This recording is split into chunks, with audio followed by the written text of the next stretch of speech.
Well, good afternoon, and thank you for joining us.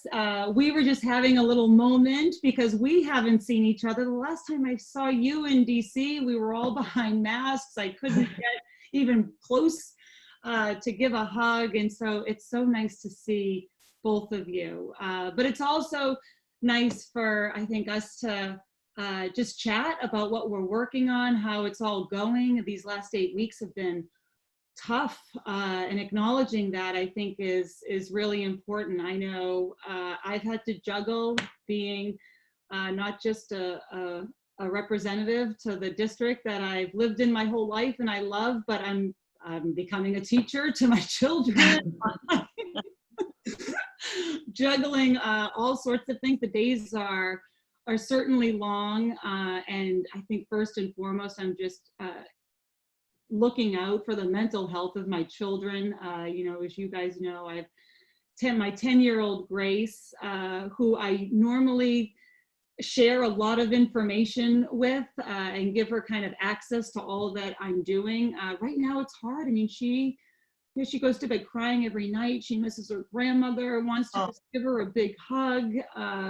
And so explaining that, and keeping everybody's spirits up has been probably one of the bigger challenges, while sort of juggling everything that we're all doing in terms of bringing relief to workers and our families and our seniors and our small businesses. So one, it's just great to see you both, and I'm so happy that we get to have this conversation together. So I thought in terms of the proximity to Mother's Day, it would also be nice to have other moms who are tuning in see that we're juggling the same things that they are, and that this Sunday, while maybe in past years I would have asked for specific gifts, now I'm just asking to sleep in. And certainly we're all kind of looking out for each other, and getting through this together is like what you see in a community, right? Everyone is banding together, helping out, and so let's just get right into it. I want to introduce first and foremost my esteemed colleague, Catherine Clark, who proudly represents Massachusetts 5th Congressional District.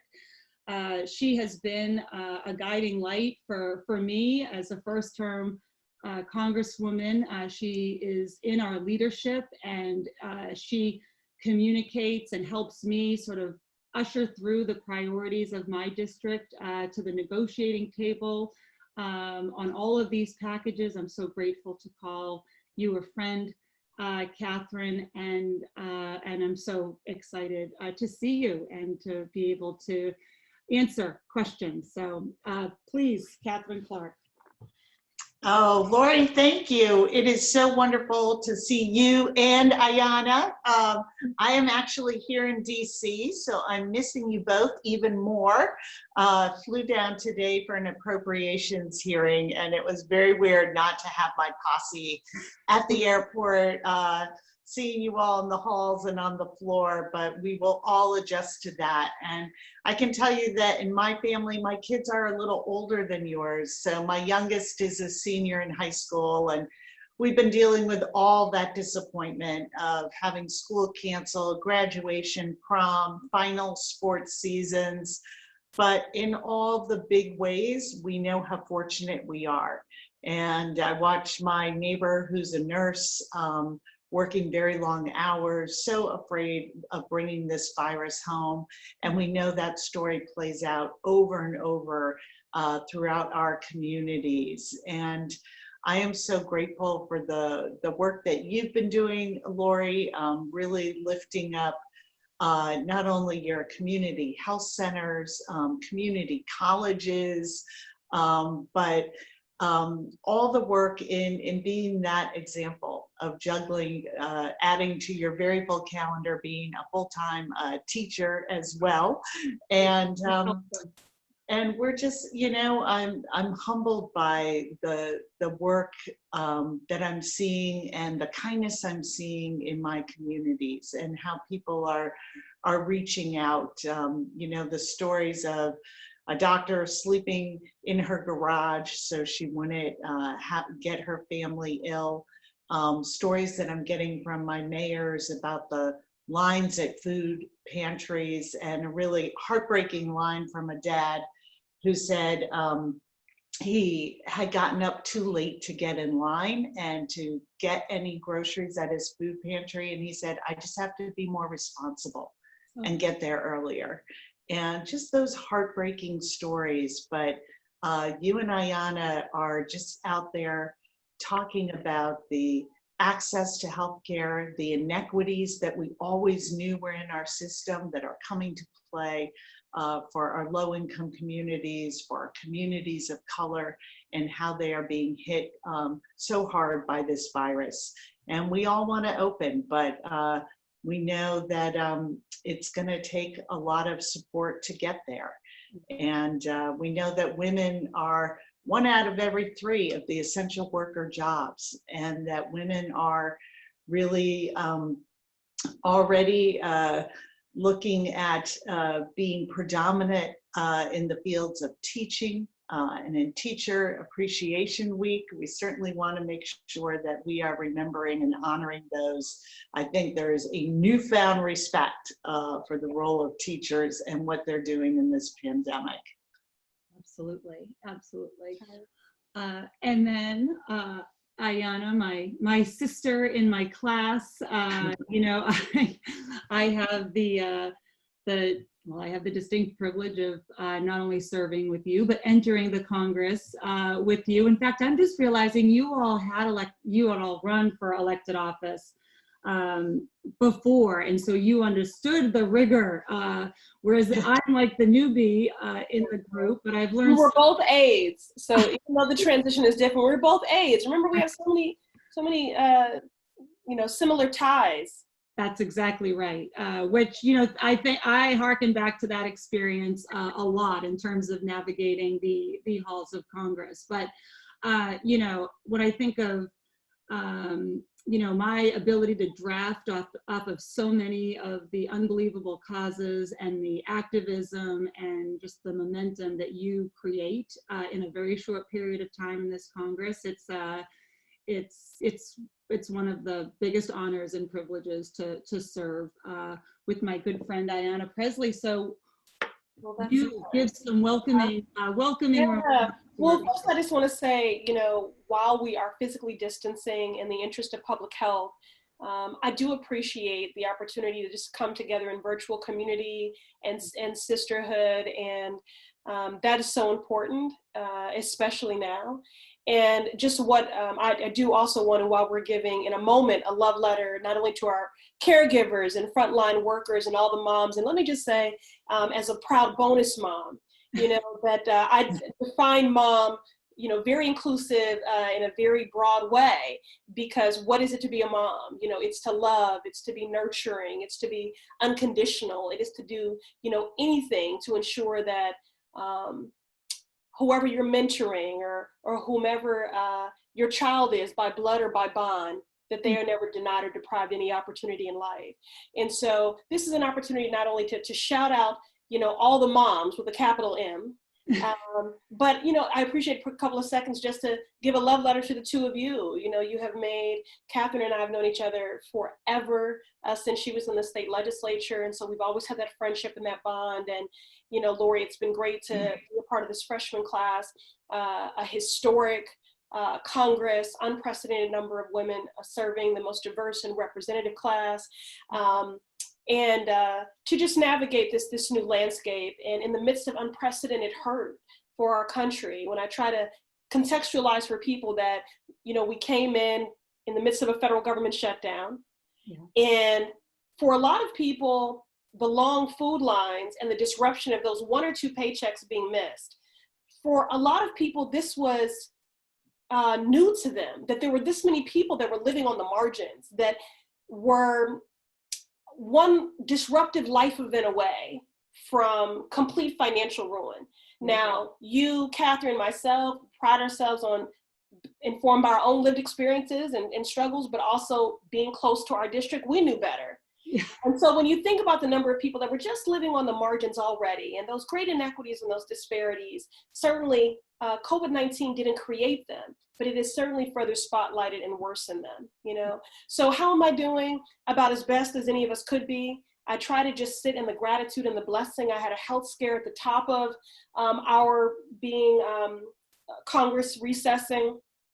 And I'm blessed that I'm in a home that I could physically distance and isolate and quarantine away from my family.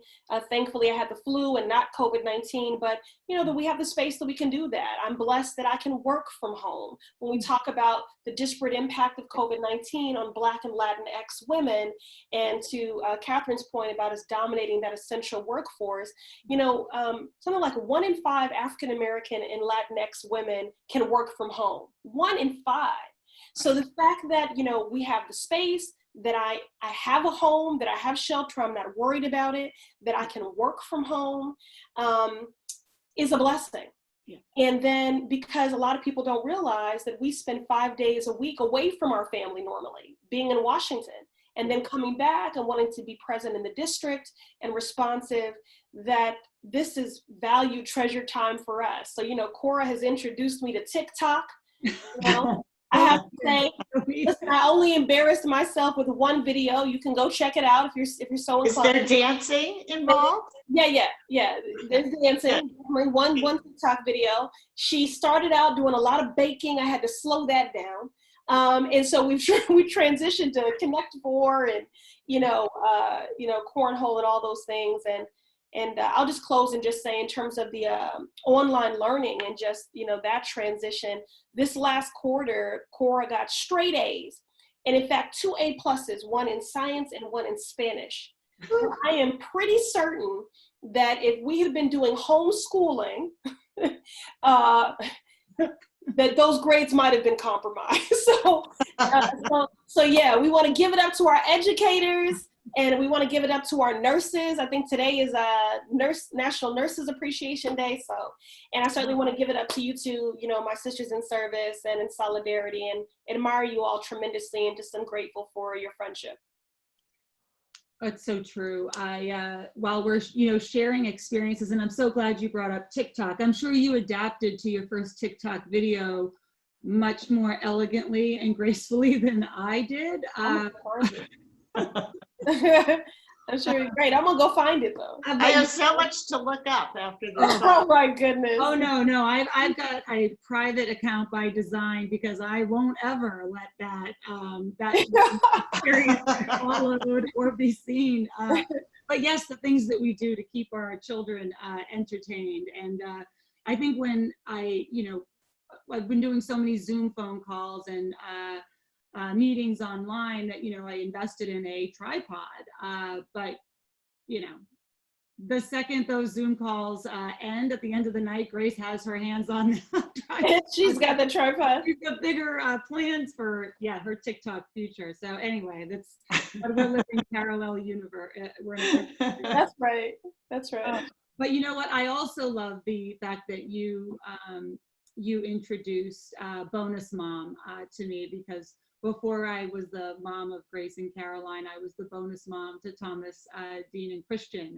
And it is just one of those, you've got a way with language, but thank you for giving me that one, because yeah, we've got a full house, and the issues range from, like Catherine said, you know, those rituals like sports and things that, you know, our kids, like whether it's theater or sports or STEM club, they need those social interactions, and for those to be gone just overnight has been a struggle for them, and one we just have to acknowledge, because it's hard for so many people in our community, and that's where our focus is. But you know, you also, and we're blessed though, because we have the technology, we have hotspots, we can actually take the time to dedicate to go over homework and do all of that.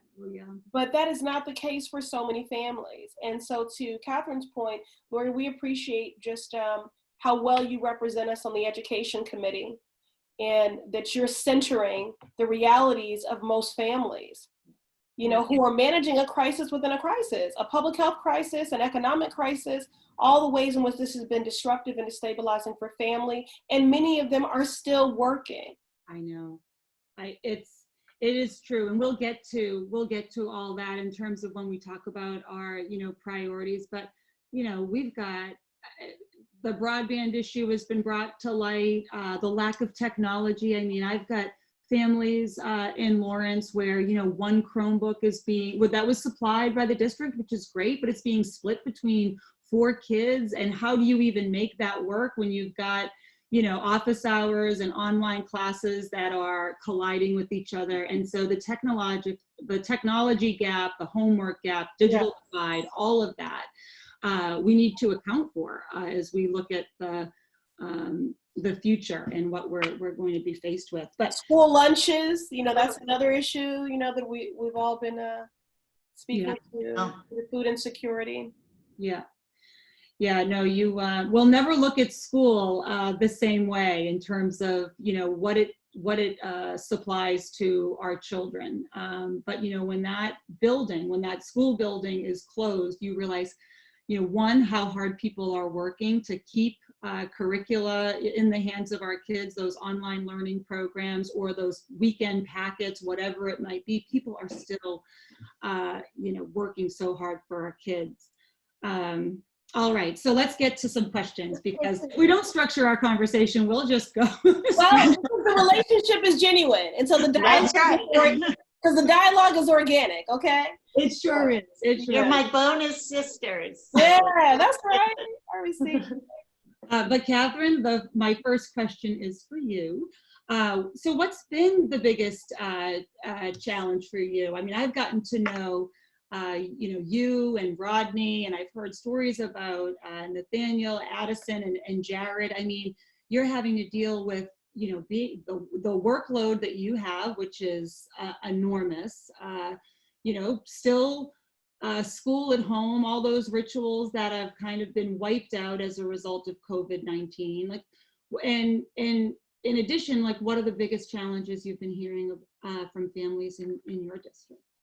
Yeah, like so many families, it is about this abrupt change. For my youngest son, it was really looking at launching, going from, looking at college acceptances and dreaming of graduation and where he's going to go in the fall, to really not being sure what the future holds for him. And for my oldest son, he graduated a year ago from college and now is looking at, how am I going to put a job together? How am I going to find a career path, and how long will this go on? And my middle son is now doing college online, which, for all the reasons we just talked about, we feel very fortunate that, we occasionally have to shut everything down so that we have at least one working Wi-Fi connection. But that is far less a challenge than so many families who don't have the technology, who don't have that reliable broadband in their house, that can't work from home, that are every day going out and coming home to expose their families potentially to this virus. So it's those sort of the toll as we look at Mother's Day, and I think about all the moms out there and how many of them are essential workers and are continuing to have to meet the bills, meet the paycheck, get to work in a very different and dangerous environment. And we know that over 75% of all healthcare workers are women. And it's not only our incredible nurses and doctors, but it's the home aides who I know from caring for my own parents in the past were a lifeline for me in the best of times. And now thinking about all those workers going into homes with some of our most vulnerable citizens, our older citizens, who already have underlying conditions and challenges, and showing up at very low wages, often with very difficult access to health insurance themselves. And these stories just keep playing out. And as we've all seen, it's brought everything we knew was there. Issues around racial and social inequities, problems accessing healthcare, has brought it all into stark relief. And I think that women are going to be impacted in a different, and I'm afraid a harsher way, in many ways, because it is women who have had to continue to go to work, who often don't have health care, who have a hard time finding a lender who they already have a relationship to be able to take advantage of the programs that Congress has put in place for small businesses. All the issues that were already there for women and moms continue to ripple out and to worsen in this. So, I think that we have an opportunity as members of Congress and as moms to make sure that when we are through this, that we are putting together the sort of bold thinking that these times are going to warrant, to make sure that we are helping families out of this situation. It's going to take a lot. And we know that the food insecurity, housing issues, everything has been exacerbated. And there's sort of a pit in my stomach as I celebrate seeing a video of someone coming home, especially these moms who are giving birth and sort of wake up and don't even know they've had their children. And, but what's going to happen when those bills come rolling in? And as we see an administration that is still in court trying to take away the ACA, we're going to have a lot of work to do to reset our country and make sure that we're doing everything we can not to bake these inequities into our solutions, but do it in a way that is going to really get at the heart of it, because this is just demonstrated in just a gruesome and very sad way, how very real those struggles are. And that especially for women, it's going to have a true impact that is not going to be able to just disappear overnight as we start to reopen the economy. Yeah, absolutely. Did you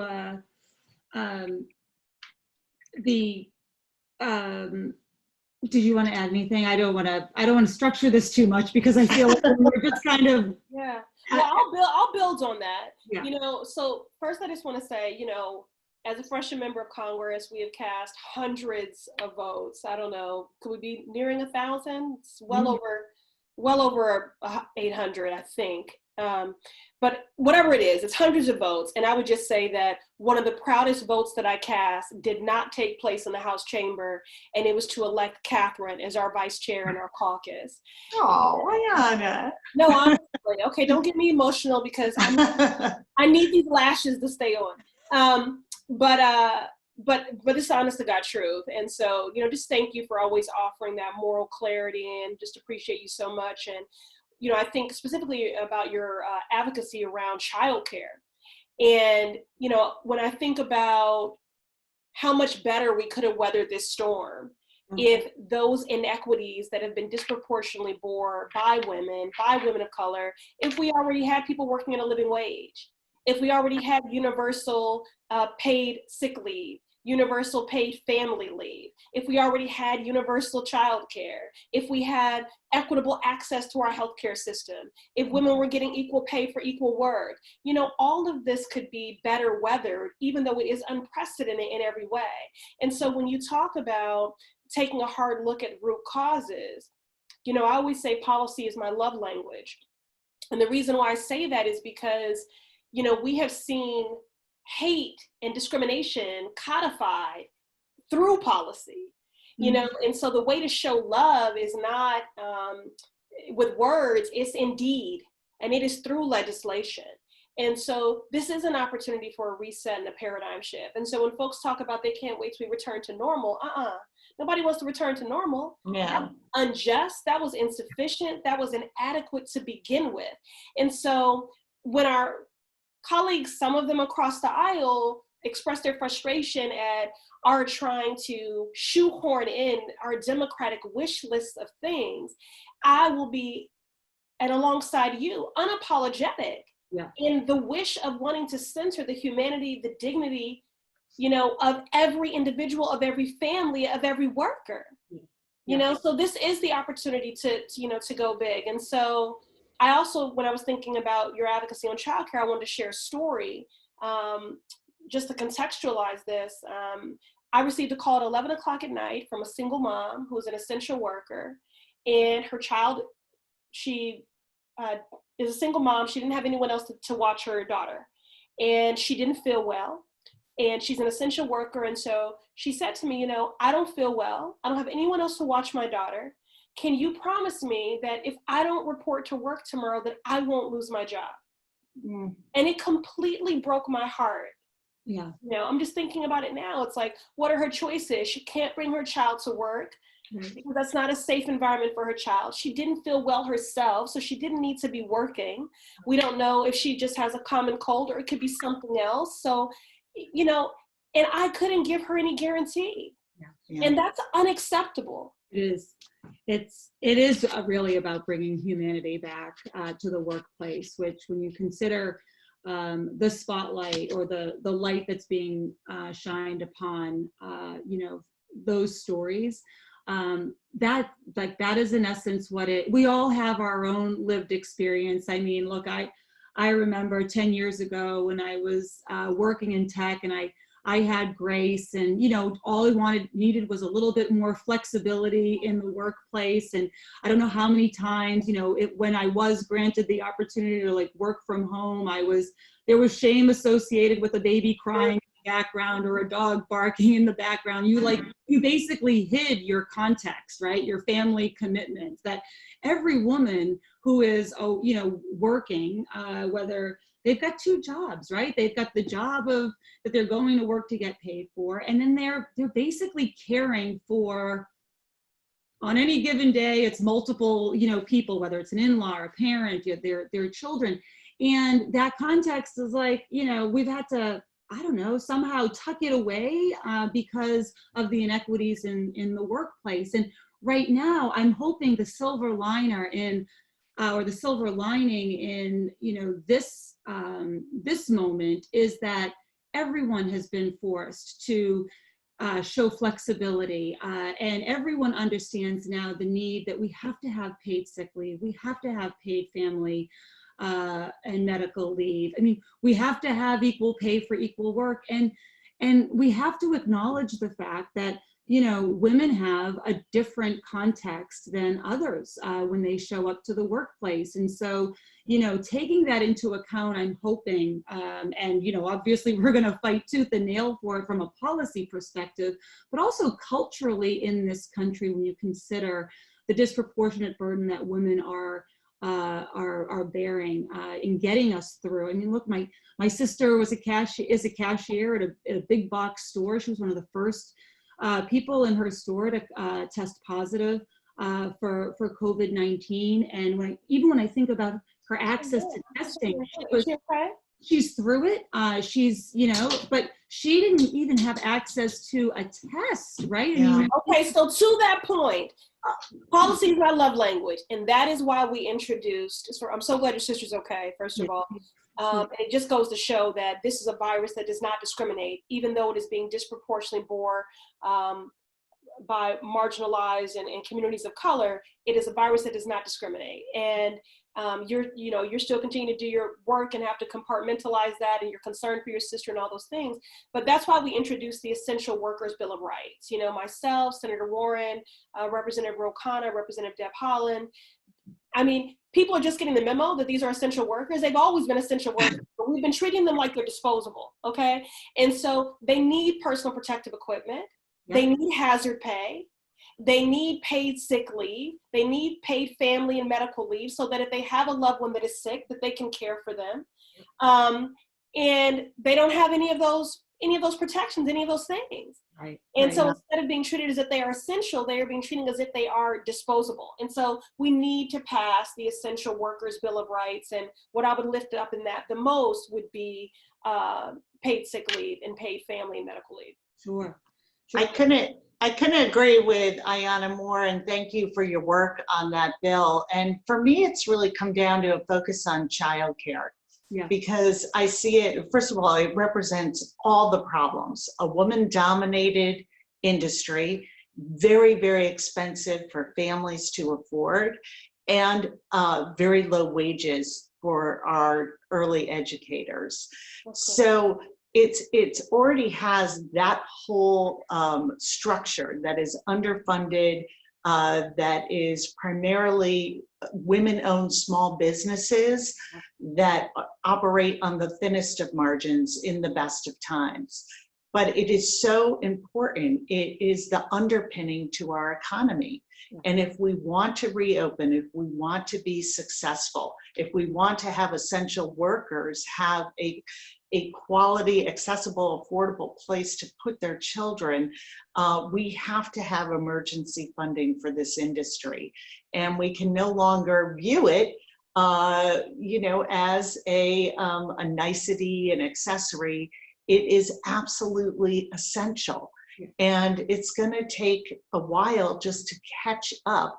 But we're also looking at over $9 billion a month in costs to keep our providers going. And so we're really, it's just one example of where we have underfunded, underinvested. It is about women and children at its core and supporting families. And, I was heartened to see the Boston Chamber of Commerce list this as one of the great barriers to reopening. We know we need testing and tracing, and that we have to address the public health crisis to reopen and address the economic crisis that it's created. But we can't do it without childcare. And it's one of those issues that has emerged for me in this crisis as, this is the time. We can't continue to say, we'll do it another time. They have a little bit, they have enough. And the education of our kids is going to depend on it. This has not only been tough on them as far as food insecurity, but it's traumatic for a lot of our children, what they've been going through. And we need to get back to working with our very youngest learners and giving them that opportunity through quality childcare.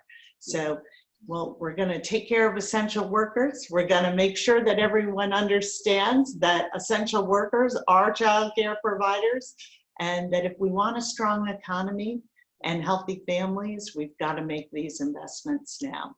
Yeah, Captain, I so appreciate, again, just how you bring a holistic view to the issue, because, I think sometimes culturally we can define people's value by their utility, but then forget, their humanity in that. And so I think forever the issue of childcare was framed around this important and fundamental service being provided to our children, setting them on a pathway that will determine the complete trajectory of their lives, and not equal concern and investment for the extraordinary people doing that work.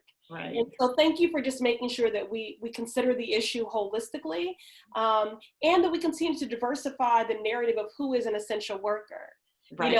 It's everyone, as I think about it, it's, public transit workers, it's custodians, it's grocery store clerks, it's our child care, providers, it's those home care aides and personal care attendants, and those developmentally, those that work with the developmentally disabled, our loved ones. It's so diverse, it's so far-reaching, and so our relief and the justice that we seek to realize has to be just as far-reaching. And this is the time. It's indefensible that any excuse could be offered. It's necessary. And I had missed that from the chamber, but that's encouraging to hear. And I think, you and others can take credit for that. It speaks to the power of advocacy. Yeah. Yeah. I'll just add, and I can't believe how quickly this time goes. I know we have to wrap up, which is like heartbreaking. But I couldn't agree more. I mean, you know, when I think of how people, essential emergency workers, are getting up every single day, putting their own health on the line to care for others or to ensure that everyone else has, you know, food or the supplies that they need to kind of keep care of, you know, their home. It really, postal workers. I Yeah. it is, the front line has been redefined, right? I mean, it is totally different in this health crisis. And what I think the horror of this the moment, like going right back to the beginning of March, was that we couldn't even give them basic protective equipment, right? We couldn't. We were so reliant on like a foreign supply chain. We didn't have the ability to protect people who were protecting us. And, you know, I will talk to you offline, Ayanna and Catherine, about a bill that I have for the Production Pandemic Act, so that we bring those manufacturing jobs back to our country, and have a private-public partnership like we do with our national defense, in ensuring that not only is it the gowns and the masks and the ventilators we've all been, you know, hearing about and just, you know, wringing our hands with like frustration, but it's also going to be the treatment and the therapies and the vaccine that we're going to need to scale up so that we protect everybody. I mean, who's going to feel comfortable sending their child to a childcare provider when we don't have, you know, testing at scale to ensure that people are healthy? How are we going to reopen our economy without that step, right? Without people having the confidence that, you know, they're not sick and they're not positive. So it's so important as we. Well, I look forward to hearing about that, Lori. That's great, because that is as much about our public health recovery as it is our economic recovery. It's a workforce development issue as well. Absolutely. And I'd be remiss if I didn't acknowledge, and I know we'll continue to fight for this in upcoming relief packages. You know, you represent, we all do. I mean, we have so many immigrant families in our district, and they have the access to relief efforts has not been equitable. No. And we have to continue to fight for our immigrant and immigrant families. The Massachusetts 7th is 40%.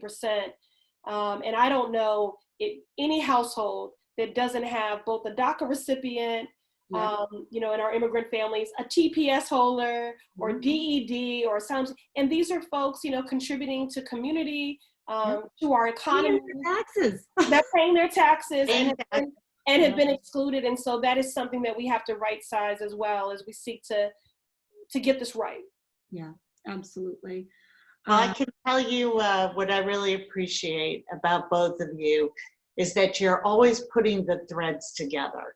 And you always realize that when we're looking at these complex issues that are going to need big structural change to get us through this, that you're always assessing where's the most vulnerable, and that all of our security is reliant on how we help the most vulnerable in the system. And it's really a remarkable quality, and the two of you just bring it to every piece that you do, and the perspective you bring in and the way you look at problems. So I'm so grateful that and you we miss each other. We can't stop with the just, you know, hold up. Let me show you all. So two things. One, I'm sorry for my intrusive water bottle. For those who don't know me. No plastic in your life. No, listen, for those who don't know me, I hate to drink water. So I've been so proud of myself in the midst of this that I have been killing the water game. So I couldn't. Hydration is key. As if her skin could not get better. I couldn't pause. So, you know, but here's what I wanted to show you. Put your hands up and look, we can all hold hands. You touch the edge of your screen. Oh, I miss you. Go to the edge. Appreciate you all. Happy Mother's Day. Happy Mother's Day. Happy Mother's Day. Oh, it's good seeing you guys. Well, we'll see each other next week. Oh, that's right. I'm like, oh, are we going to make this a weekly thing? I'm down. Let's do it. Okay. So we'll see you in person. Lori, thanks for bringing us all together. Yeah, Lori, thanks for coordinating this. Good to see you guys. Good to see you too.